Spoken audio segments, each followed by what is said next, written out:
Sir, आज जब कोई मरीज किसी प्राइवेट हॉस्पिटल की इमरजेंसी में जाता है तो मानो घर की बचत, गहने, जमीन सब कुछ बेचने की नौबत आ जाती है।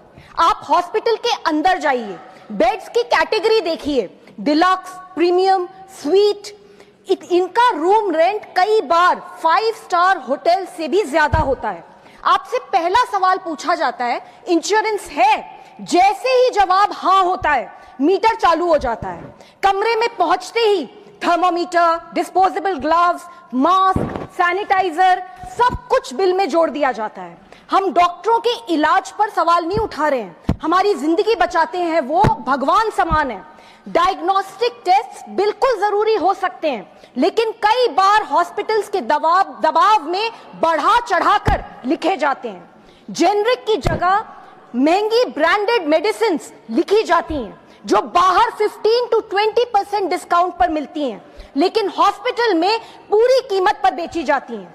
नर्सिंग चार्ज, डॉक्टर विजिट फी, रूम रेंट सब कुछ इतना महंगा।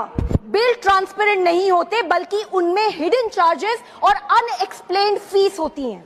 इंश्योरेंस कंपनियां भी इससे अलग नहीं हैं। प्रीमियम इतना बढ़ रहा है कि लोग पॉलिसी लेकर भी छोड़ने पे मजबूर हैं।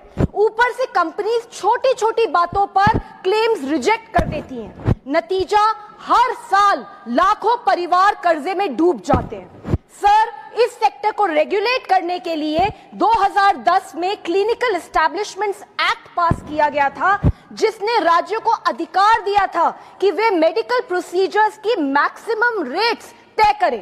लेकिन आज भी सिर्फ 12 राज्यों ने इस कानून को अपनाया है। यहां तक कि देश की राजधानी दिल्ली ने भी ये कानून नहीं अपनाया।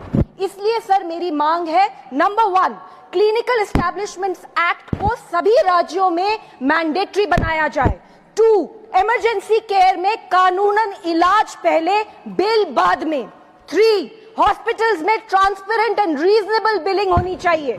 नंबर 4, इंश्योरेंस प्रीमियम हाइक्स पर सख्त निगरानी हो। सरकार की जिम्मेदारी है कि प्राइवेट हॉस्पिटल्स में भी इंसान को इंसान माना जाए, कोई रेवेन्यू मॉडल नहीं। Sir, this is very important for the health of our nation. Thank you sir.